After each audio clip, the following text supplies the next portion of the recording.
Good morning, this is an update for Rise Families on Wednesday the 12th of February. I appreciate I haven't done a COVID update video in a little while, and considering the amount of changes there has been in guidance and isolation requirements and with the new Omicron variant, I hope this video will be helpful. We are having some technical problems updating our website, so I'm going to upload some diagrams that might be helpful, of course our updated risk assessments and position statements, but they might not be available today. So the section of this video has got 7 sections. The first is I just want to reassure you that some of the decisions we'd already made in December are supportive to helping protect against COVID.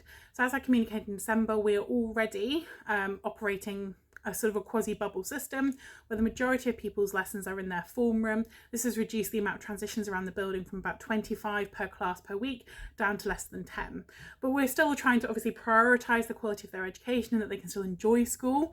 And so they are transitioning for things like golden time, food tech, science lessons in the lab, and also yoga and PE.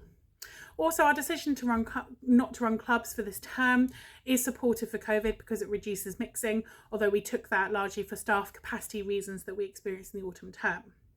Equally, in terms of masks, there's no big changes here. Staff continue to wear masks in communal spaces, and some will wear them in lessons if it's part of their individual plan, and we continue to support pupils with whichever choice they make. Thirdly, with regards to hygiene, as you'll see, we continue to ask pupils to sanitise at the beginning and the end of the day and throughout the school day, and we still have additional cleaning in place. Section 4 is with regards to the vaccine. So the second vaccine for our pupils has now been pushed back to the 31st of January. However, because if they were part of that group that had the vaccine in school, that was on the 6th of October. So that's now more than 12 weeks ago. So if you don't want to wait until the 31st of January and you think your child can tolerate it, then of course you can get access to the second vaccine through a local pharmacy, walk-in centre, etc. And to reassure you, the absolute vast majority of our staff are also vaccinated, whether double or triple. For the last section of this, section 6 and then 7, I want to kind of zoom in on the government's guidance around testing and isolation because there's been some big changes in those areas. With regards to testing, there are a few different scenarios. The first scenario is if your child has any symptoms whatsoever. If your child has any symptoms, they must isolate immediately and book a PCR test. You cannot disprove that a certain symptom is not COVID by doing a lateral flow test. It has to be done with a PCR test. The second scenario is that your child does not have symptoms, but as part of their regular lateral flow testing, or perhaps lateral flow testing before seeing a grandparent or something like that, it comes back positive. In this situation, you self-isolate immediately and you do not need to get a confirmatory PCR. Please, of course, report it to us as soon as it happens, but you do not need to get a confirmatory PCR. Your isolation period begins, and I'll be talking about how long that goes on for in a minute.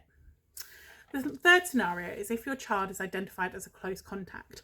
Now, there are a few different ways you can be a close contact. The first is, of course, if the track and trace app or people phone you. The second is if we identify them as a close contact within school. Or thirdly, we know that many of our children at Rise have brothers and sisters who are perhaps going to schools elsewhere, and perhaps the brother or sister or somebody else in the household is the person who now has COVID. Of course, if you live together, you are a close contact. Now, all close contacts are able, if they're under the age of 18 and they're double vaccinated, if they're an adult, are able to continue their business as usual as long as they go onto a regime of 7 days of lateral flow testing from the last point of contact. Now, if it's a school-based contact, we'll help you by telling you when you need to lateral flow test until. Now, we really do need those lateral flow tests to be done and to be reported using the forms link because it's the only way we can monitor and limit in-school transmission.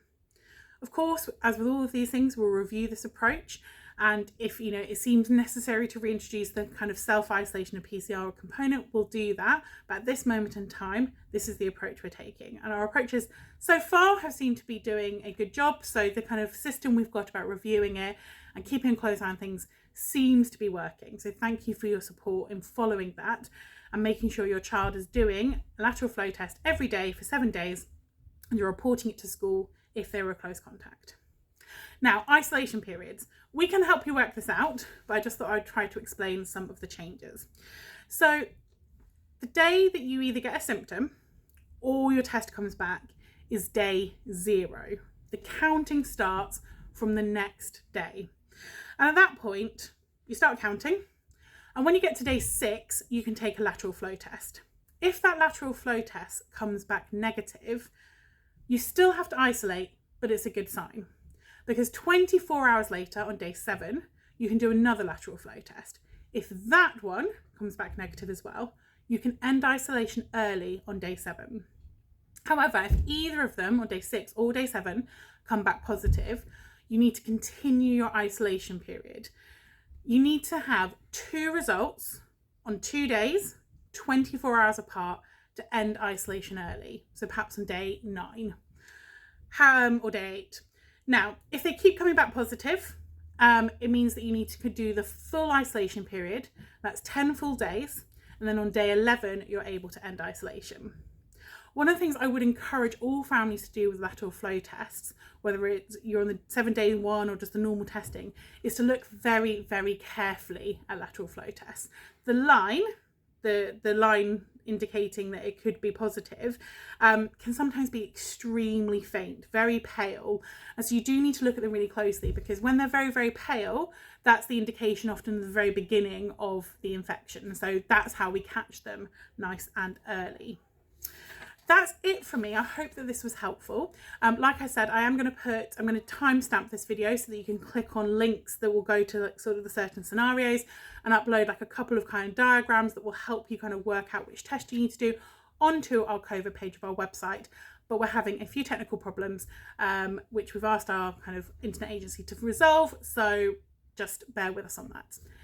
As always, we'll continue to be very transparent with the whole community, letting you know as and when we get cases and whether they affect your child and require action, or just to let you know that they're happening. Okay, thank you everybody. Take care. Bye.